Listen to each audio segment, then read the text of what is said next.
Assalamualaikum warahmatullahi wabarakatuh. Alhamdulillah, syukur pada Allah Subhanahu Wa Taala. Hari ini kita jumpa lagi lah untuk kelas PDPR, kelas fizik tidak tampak ya. Jadi untuk hari ini kita akan sambung topik 2.4 inersia. Jadi sebelum kita mulakan kelas kita, marilah sama-sama kita baca doa dulu. Bismillahirrahmanirrahim. Allahumma ftah alaina hikmataka wanshur alaina min khazaini rahmatika ya arhamar rahimin. Jadi cikgu harap semua belajar dalam keadaan yang sihatlah untuk kita teruskan belajar hari ini. Sila buka buku teks fizik tajuk inersia ya. Pada kelas yang lepas kita belajar 2.3 berkaitan dengan gerakan jatuh bebas. Jadi untuk minggu ni, untuk kelas kita kali ini kita akan belajar tentang inersia pula. Okey. Jadi kita akan tengok apa yang kita akan bincangkan pada hari ini ialah yang pertama, apa itu inersia. Kita akan belajar konsep inersia ya. Konsep inersia ni ataupun kita boleh sebut juga sebagai hukum gerakan Newton pertama ya. Ni popular lah ni. Antara kalau belajar fizik, belajar sains ni, bila sebut hukum gerakan Newton pertama, kita boleh kaitkan dengan inersia. Dan yang kedua, kita akan bincang apa kaitan hubungan inersia dengan jisim. Dan yang ketiga, kita akan bincang juga aplikasi lah, soalan-soalan berkaitan dengan masalah inersia, kegunaan inersia dalam kehidupan seharian. Okey, sekarang kita akan tengok apa itu inersia dulu dah, konsep inersia. Yang pertama, apa itu inersia? Okey, kita tengok gambar sebelah ni, gambar lembu putih awak ada ni. Ada pinggan yang diletakkan di atas meja, di atas alas meja. Dan apabila alas meja itu ditarik dengan cepat, pinggan itu tidak jatuh. Pinggan dan vas bunga tidak jatuh, tetapi kain itu ditarik. Jadi ini yang kita panggil inersia. Jadi inersia ialah kecenderungan suatu objek untuk kekal dalam keadaan asal, sama ada pegun atau bergerak dalam garisan lurus dengan laju malar. Konsep inersia dijelaskan dengan hukum gerakan Newton pertama. Jadi kita nak jelaskan inersia, kita guna hukum gerakan Newton pertama ya. Apa itu hukum gerakan Newton pertama? Hukum ini menyatakan bahawa suatu objek akan kekal dalam keadaan pegun atau bergerak dengan laju malar jika tiada daya luar bertindak ke atasnya. Kita tengok contoh ni. Contohnya ni, duit shilling diletakkan di atas satu cawan. Lepas tu kita tarik ke abok ni laju-laju. Kita setak dia, kita tarik laju. Jadi kita akan dapati shilling ini akan mempunyai kecenderungan untuk berada dalam keadaan pegun. Shilling ni asalnya pegun ni, pegun. Ke abok pun pegun. Tapi bila kita tarik ke abok tu laju, shilling ni ada inersia. Dia akan kekal duduk situ, dia akan jatuh. Tapi kalau kita tarik slow, dia akan ikut ke abot. Tapi kalau kita tarik laju, dia akan menunjukkan sifat inersia dia. Jadi yang kedua, dalam buku teks ada satu eksperimen mengkaji hubungan antara inersia dan jisim. Okay. Jadi inersia dipengaruhi oleh jisim ya. Ni dia buat satu dia ikat satu gergaji besi di kaki meja tu. Lepas tu dia letak plastisine. Jadi apa berlaku bila kita tarik gergaji besi tu, dia jetak dia akan gerak gitu. Okey, dia akan jetak. Ini kita panggil inersia lah. Bila kita tarik gitu, gergaji besi ni sifat dia elastik. Dia super spring Okey, bila kita lepas, dia akan jetak. Sampai sini dia tak boleh berhenti, dia akan gerak. Dia akan menunjukkan sifat inersia dia gerak. Okey.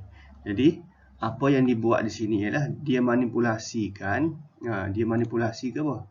Jisim. Ni plastisine ia tepek di hujung gergaji besi ni. 30, 40, 50, 60 semakin besar jisim. Jadi apabila kita ambil masa berapa lama untuk 10 ayunan, kita akan dapati, cuba awak teka.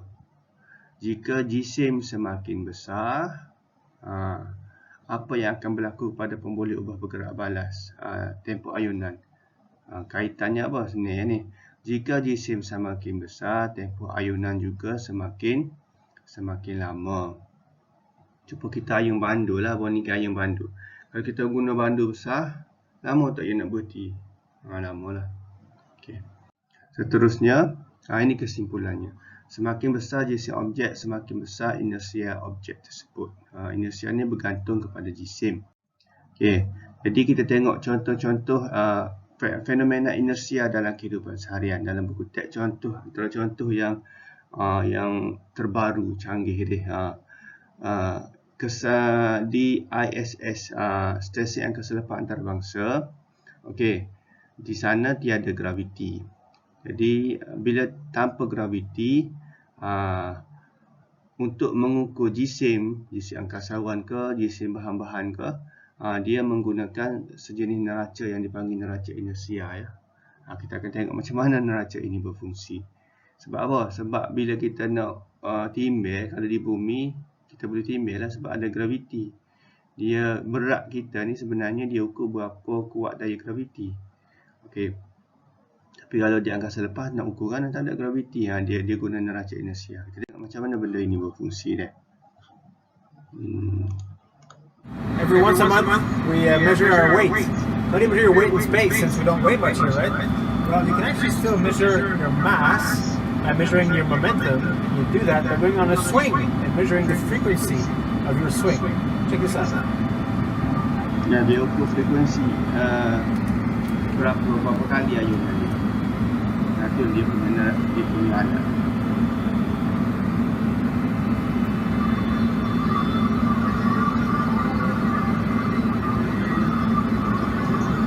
Okey.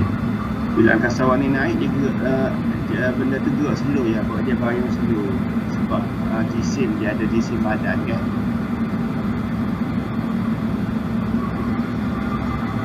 Okay. Now look at this. This is how fast this was swinging when I was on it.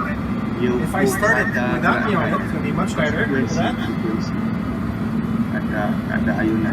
It goes faster. So by measuring the frequency of oscillation, you know how heavy the object is. That's how we measure our mass in space, despite.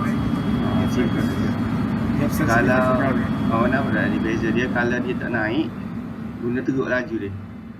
Tapi kalau dia naik, gerak slow. Jadi, lebih besar jisim, lebih besar slow. Macam dengan ayunan bandu. Kalau lebih banyak bandu kita bubuh gerak dia, dia akan gerak slow sikit dia. Tapi ia lambat berhenti. Sebab dia inersia dia besar. Every once a month, we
Okay, sekarang kita tengok contoh-contoh lain situasi dalam kehidupan seharian kita berkaitan dengan inersia. Yang pertama, retak air. Gelar tersebut merentak air daripada sesuatu objek. Payung tu kalau kita letak kita nak buai air tu, kita pusing tu, apa berlaku? Air lekat di payung. Bila kita pusing, gerak dia, dua-dua gerak. Bila kita stop, air ada inersia, dia akan teruskan bergerak. Payah berhenti dah sebab kita pegang. Air tetap pegang, gerak. Air akan letak. Kita kebah jemur air kan, kita kebah gitu. Inersia. Ataupun contoh bulu kucing kau anjing, kau bulu basuh ni dia retak gitu kan. Okey. Contoh yang kedua ni. Kau naik bah gerak, badan gerak ke belakang. Bila bah berhenti, badan kita ada inersia, bah berhenti dah. Badan kita cuba mengekalkan keadaan asal dia. Kita asal gerak dia, bila kita bah berhenti tiba-tiba, badan tak boleh berhenti. Badan kita akan bergerak ke depan. Ataupun time bah kat traffic light, lampu merah, badan kita pegun. Bila bah gerak, badan kita cuba mengekalkan keadaan asal pegun. Jadi gerak ke belakang lah. Contoh yang ketiga, sos tomato. Sos tomato ni payah nak keluar. Tapi kalau kita nak keluar dengan cepat, kita sampai gitu kita stop dia. Sos dalam tu ada, bila dia gerak, kita stop tu, inersia dia masih ada. Dia akan gerak. Sos akan keluar. Macam dengan lori tangki minyak. Lori tangki minyak ni, dia punya tank belakang tu, tangki tu dia buat sekatan ya. Sekatan pun dia isi cara dia isi minyak. Okey, kenapa dia buat macam ni? Okey, fungsinya untuk mengurangkan impak inersia minyak ke atas minyak petrol ke atas dinding tangki lori. Jika lori itu berhenti secara mendadak. Okey. Jadi fungsinya kalau lori ni berhenti tiba-tiba, brek tiba-tiba kecepatan, jadi kurang sikit inersia. Sebab apa? Sebab dia bagi 3 bilik ada. 3 bilik. Jadi hak ni ada inersia dia sendiri, hak ni ada inersia dia sendiri, hak ni ada inersia dia sendiri, asing-asing. Jadi inersia 3 tangki ni hak mana paling besar? Ni lah yang pertama paling besar. Kurang sikit. Tapi kalau dia buat soil tangki, dicampur semua sekali, inersia dia akan jadi lebih besar.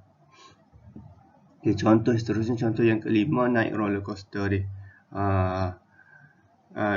Roller coaster semasa bergerak, roller coaster berubah arah dan laju pergerakan secara tiba-tiba. Inersia badan penumpang akan cuba mengekalkan. Sistem keledar dalam gerabak mesin penumpang kekal. Dia pakai tapi keledar lah gerak sekat belakang, gerak depan, dia laju berubah secara tiba-tiba. Ni contoh yang paling penting ni. Yang keenam, penggunaan tali pinggang keledar. Fungsinya apa? Untuk menyelamatkan kita lah apabila kereta berhenti tiba-tiba. Naik kereta pakai tali pinggang keledar. Bila brek, tali pinggang keledar itu akan pegang tubuh kita ni daripada terhumban ke hadapan. Okey, tengok contoh yang lain. Ni soalan dia. Melakukan aktiviti berkaitan inersia. Kita tengok video dia dulu. Okey, macam tadi lah. Ini inersia. Sama juga.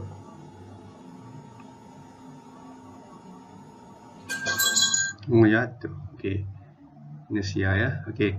Apabila jadi jawapan dia apa yang berlaku? Apabila kapok ditarik, duit shilling jatuh terus ke dalam gelas. Ni kita jawab direct. Apa yang berlaku? Kita tak payah sebut tentang inersia lah. Kenapa ia berlaku? Kita jawab apa yang berlaku dulu. Apa yang kita nampak dah.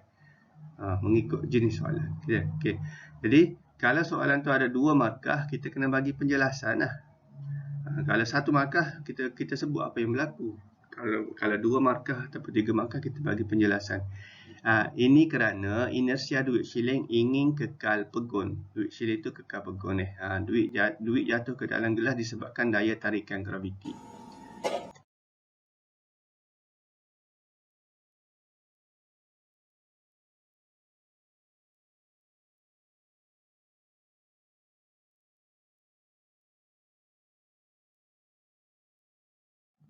Kita tengok soalan seterusnya. Ni. Kertas tok muka higher satu dia. Kita tengok dia buat. Dia tarik. Tarik. Okey. Contohnya kita orang lipat baju lah, lipat baju. Banyak deh, mak lipat baju tu comel-comel. Nak ambil bawah sekali. Pup. Kita tarik dia. Pup. Baju ku bel tak? Tak eh. Sama dengan buku duk jujuk. Buku jujuk nak ambil bawah sekali. Kita kena tarik dengan laju ya. Kalau tarik slow, dia jatuh habis. Jadi barulah benda tersebut akan menunjukkan sifat inersia. Jadi gelas air kekal pegun, pemerhatian dia ke apa? Inersia gelas berisi air itu ingin kekal pegun. Oleh itu dia kekal pegun tanpa mengikut gelas yang ditarik.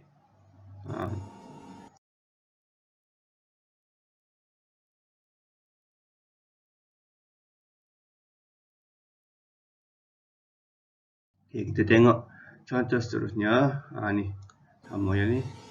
Ditolak kursi tu.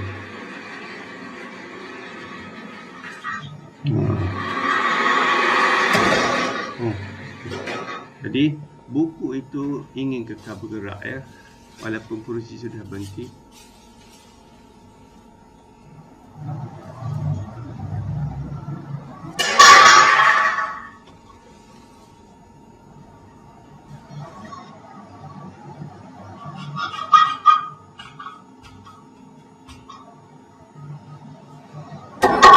Ni, leper tu tarik tu. Leper tu gerak dah. Leper ni pisah contoh. Leper dia. Bila pop kita stop, leper tu akan turun. Turun juga sebab dia ada inersia ya. Okey, blok kayu tu hembang ke depan. Blok kayu bergerak bersama troli. Bila dihentikan, inersia blok kayu ingin terus bergerak. Kalau pegun, dia ingin terus pegun. Kalau bergerak, dia ingin terus bergerak.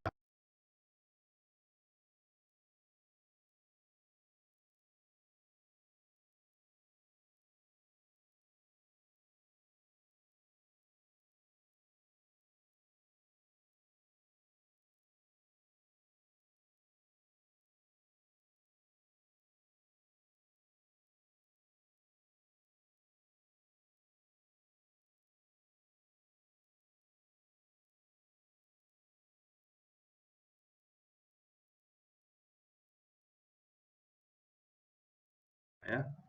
Kita tengok contoh. Ini contoh yang lain. Ini contoh sama ni. Dia blok kayu dia sama juga. Jadi konsepnya apa?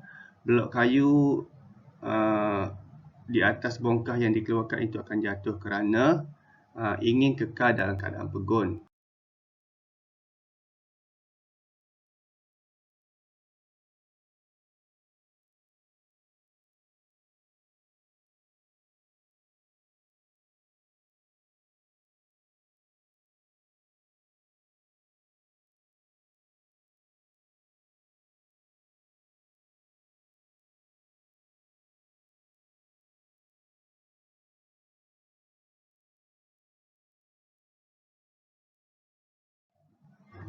Okey, kita tengok mengkaji hubungan antara jisim dengan inersia. Yang pertama, dua gambar ni.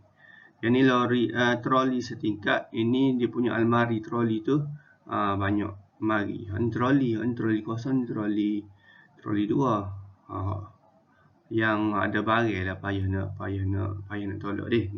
Kalau nak berhenti pun payah. Kita pergi supermarket penuh barang dalam troli dia.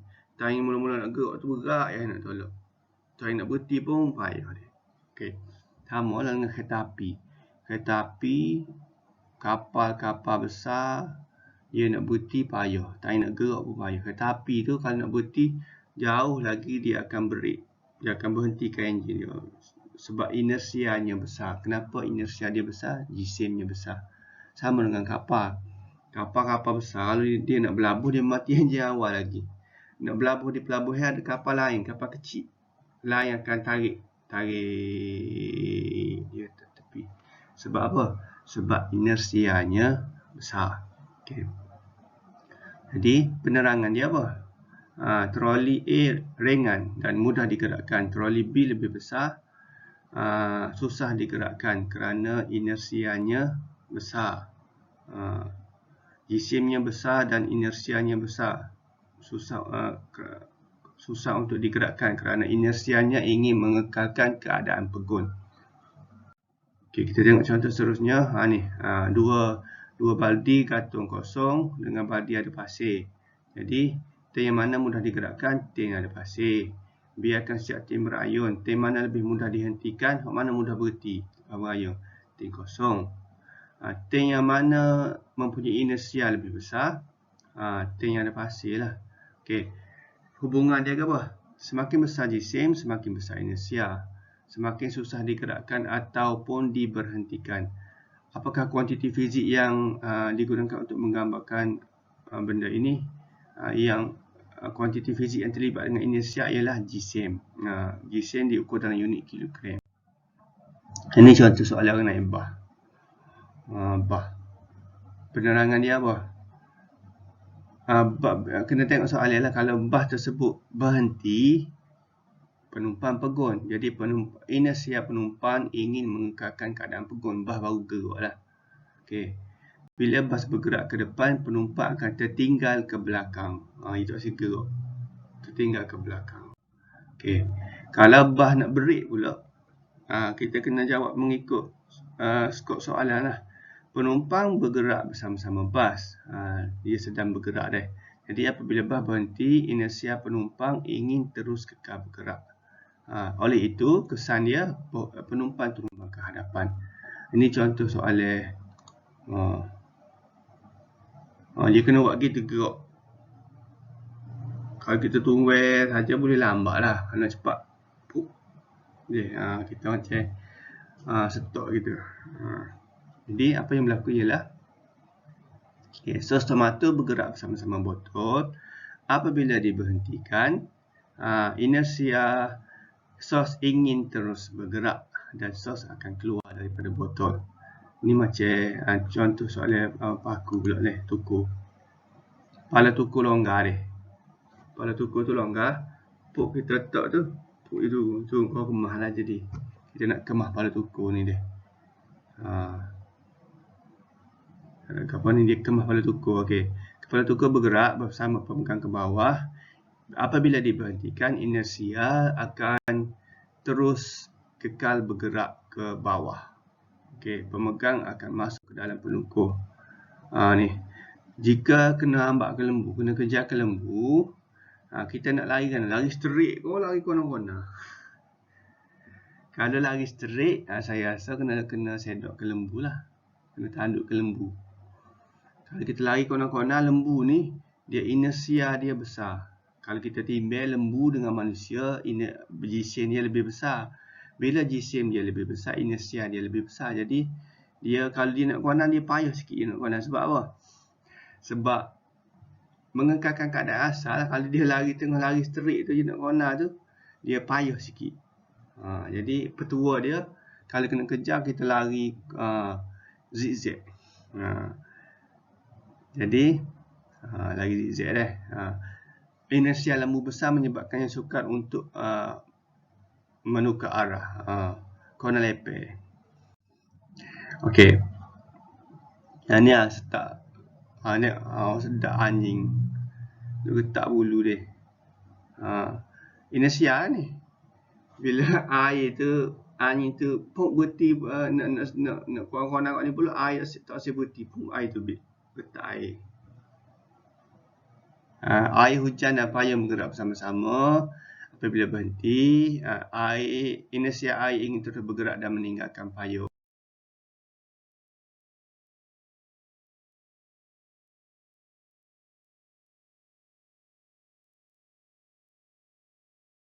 Okey, ini kapal besar. Kapal besar mengambil muat masa lebih lama untuk berhenti. Kerana apa? Jisimnya besar, inersianya besar, menyebabkannya susah untuk berhenti. Ini contoh aplikasi. Naik kereta, kena pakai tali pinggang keledar dia. Okey.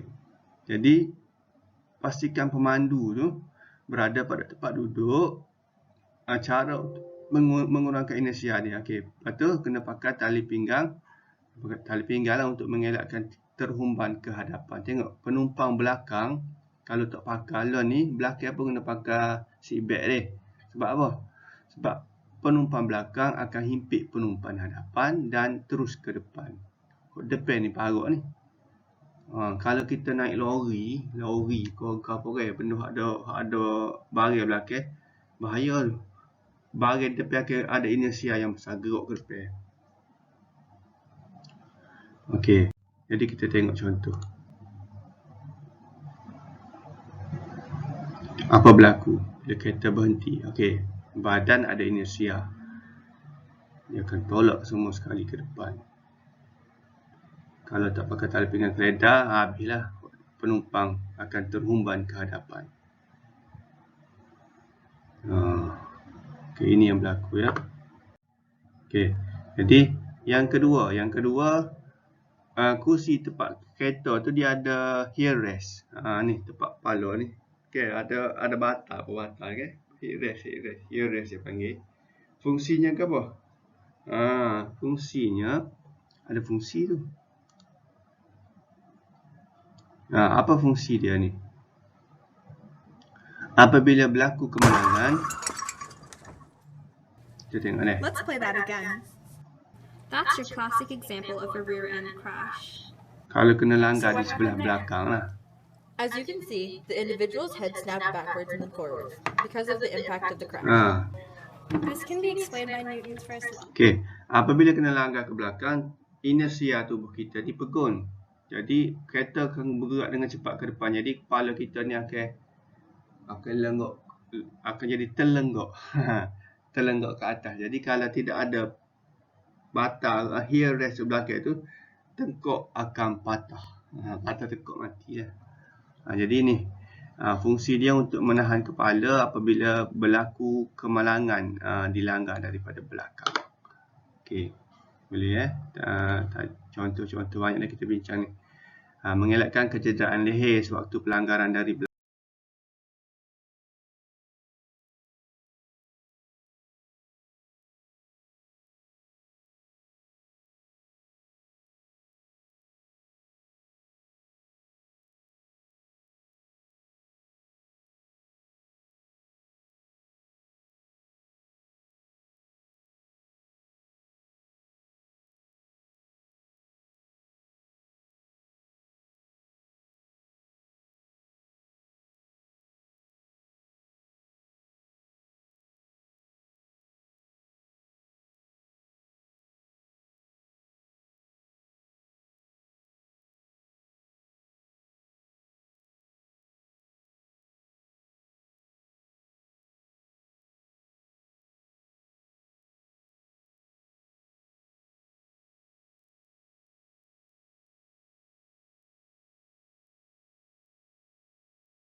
Okey. Lepas tu beg keselamatan udara antara ciri-ciri yang ada pada kenderaan hari ni. Okey, macam mana benda ini berfungsi?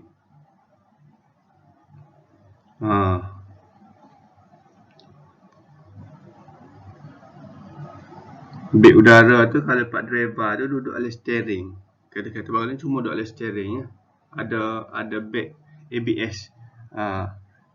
ABS ya. Jadi fungsinya bila berlaku kemalangan, dia ada sensor lah. Biasa sensor tu dia pasang di bawah kursi driver ni. Kalau tak pakai seat belt, sensor tu tidak aktif. Biasanya kena pakai seat belt untuk driver. Bila dia detect kursi tu, bila kita tarik seat belt ni tarik, dia akan aktifkan airbag tu. Beg udara tu dia akan gelembung. Jadi dia akan halanglah tubuh kita daripada kena steering, kena bahagian depan. Tahan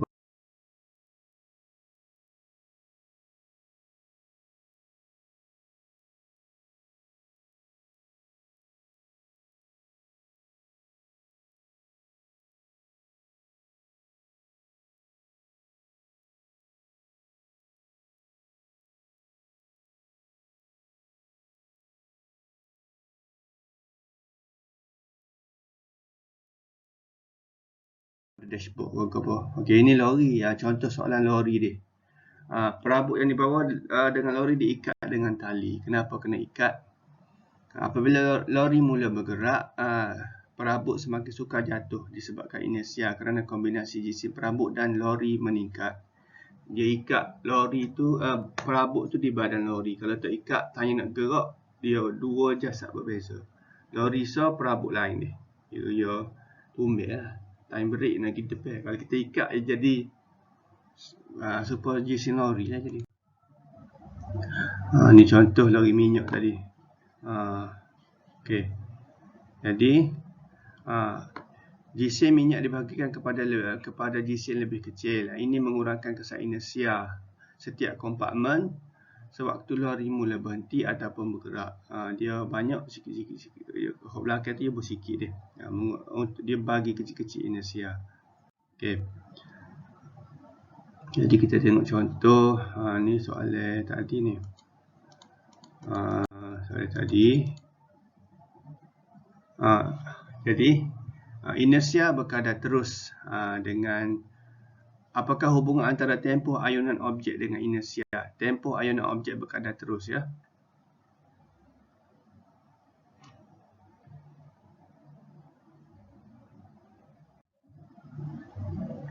Okey, yang manakah betul?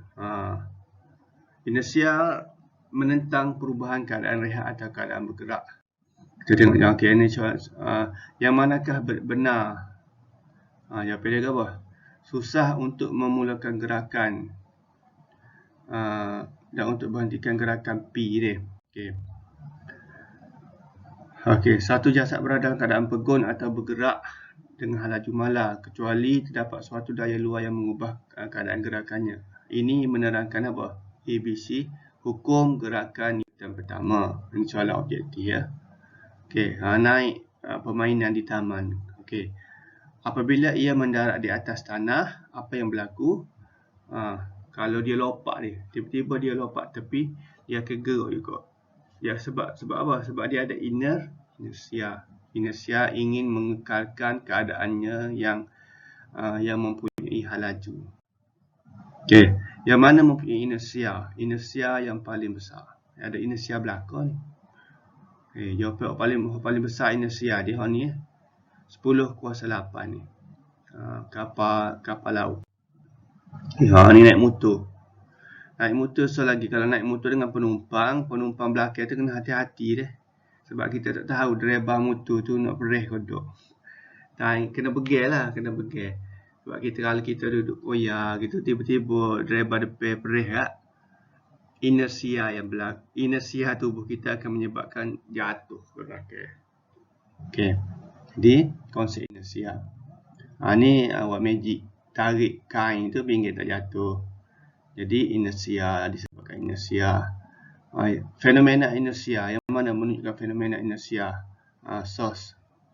Betul source tu lah. Okey.